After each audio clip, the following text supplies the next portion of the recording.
اور یقیناً نوح نے ہمیں پکارا، پس ہم کتنے اچھے جواب دینے والے ہیں، اور ہم نے اسے اور اس کے گھر والوں کو بہت بڑی مصیبت سے نجات دی، اور ہم نے اس کی اولاد کو زمین پر باقی رہنے والا بنا دیا، اور بعد والوں میں ہم نے اس کا ذکر خیر باقی رکھا۔ سلام ہو نوح پر تمام جہان والوں میں، بے شک ہم نیکی کرنے والوں کو اسی طرح بدلہ دیتے ہیں، بے شک وہ ہمارے مومن بندوں میں سے تھا۔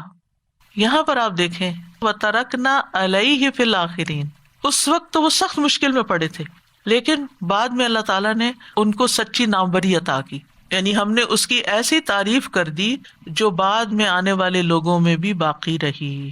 تو اس آیت سے یہ پتہ چلتا ہے کہ اگر انسان احسان کے درجے پہ دنیا میں کام کرتا ہے تو اللہ سبحانہ وتعالیٰ بھی اس کے ساتھ احسان کا معاملہ فرماتا ہے، اور اسی احسان میں سے ایک احسان یہ ہے کہ اس کے کام کو بھی باقی رکھتا ہے اور اس کا ذکر خیر بھی باقی رکھتا ہے۔ ابن عباس کہتے ہیں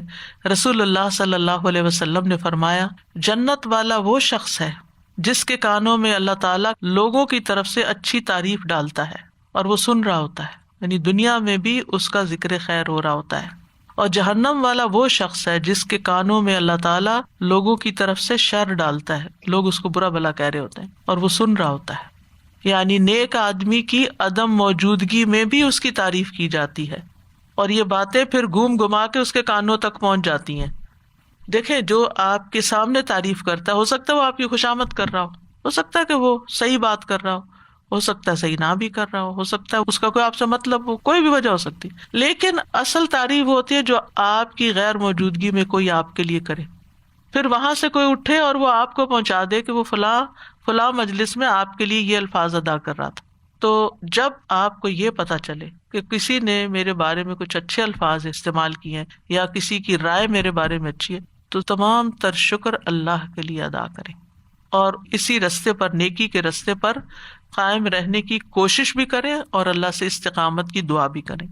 اور جب کسی کو یہ پتا چلے کہ لوگ میرے بارے میں بری رائے رکھتے ہیں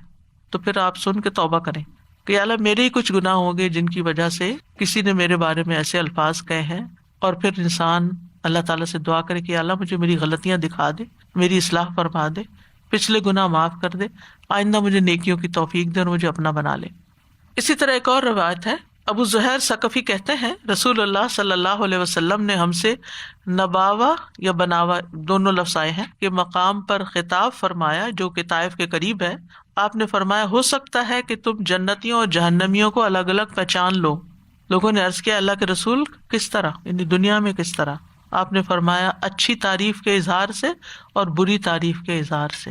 تم ایک دوسرے پر اللہ کے گواہ ہو۔ کہتے ہیں کہ زبان خلق کو نقارہ خدا سمجھو۔ اب اس کا یہ مطلب نہیں کہ ہم لوگوں کی تعریف چاہنے کے لیے اچھے کام کریں، ہم خالص ہو کے اللہ کے لیے اچھے کام کریں تو انشاءاللہ اللہ سبحانہ وتعالیٰ ذکر خیر بھی جاری کر دے گا۔ اسی طرح ایک اور موقع پر رسول اللہ صلی اللہ علیہ وسلم نے فرمایا جب اللہ تعالیٰ اپنے بندے کے ساتھ بھلائی کا ارادہ فرماتا ہے تو اسے لوگوں میں نیک نام کر دیتا ہے۔ کسی نے کہا کہ نیک نام کیسے بناتا ہے؟ آپ نے فرمایا وہ اس طرح کہ اس کے لیے اس کی موت سے پہلے نیک عمل آسان کر دیتا ہے، حتیٰ کہ اس کے آس پاس والے اس سے راضی ہو جاتے ہیں، پہلے ناراض سے وہ راضی ہو جاتے ہیں، وہ ان کے ساتھ احسان شروع کر دیتا ہے، اچھا معاملہ شروع کر دیتا ہے اور وہ اس سے خوش ہو جاتے ہیں، اور اس طرح موت سے پہلے وہ آدمی نیک نامی میں مشہور ہو جاتا ہے، یہ اچھا انسان تھا۔ اچھے اعمال جو ہیں یہ آسمانوں میں بھی شہرت کا سبب ہیں۔ ابو ہریرہ رضی اللہ عنہ سے روایت ہے کہ رسول اللہ صلی اللہ علیہ وسلم نے فرمایا ہر آدمی کی آسمان میں ایک خاص شہرت ہے، اگر وہ شہرت اچھی ہو تو زمین میں بھی اچھی ہو جاتی ہے، اور اگر وہ شہرت آسمان میں بری ہو تو زمین میں بھی بری ہو جاتی ہے۔ تو اس لیے اس بات کی فکر کرنی چاہیے کہ آپ کے قریبی لوگ آپ کے بارے میں کیا کہتے ہیں، آپ کے بچے کیا کہتے ہیں، آپ کے ہسبینڈ کیا کہتے ہیں، آپ کے بہن بھائی کیا کہتے ہیں، آپ کے کولیگز آپ کے بارے میں کیا کہتے ہیں، کیونکہ انہیں سے زیادہ واسطہ پڑتا ہے۔ اگر ہمارا ان کے ساتھ معاملہ اچھا ہوگا اور ہم عفو درگزر کرنے والے ہوں گے، معاف کرتے جانے والے ہوں گے، تو انشاءاللہ اس صبر کا اجر بھی ملے گا، دنیا میں بھی ملے گا۔ ہم سب کو یہ ضرور دیکھنا چاہیے کہ کیا اللہ تعالیٰ ہم سے راضی ہے، اور کیا میں اللہ سے راضی ہوں؟ مجھے تو کوئی شکوہ نہیں کہ اللہ نے میرے لیے یہ نہیں کیا اور وہ نہیں کیا، یا یہ کیوں کر دیا اور وہ کیوں کر دیا۔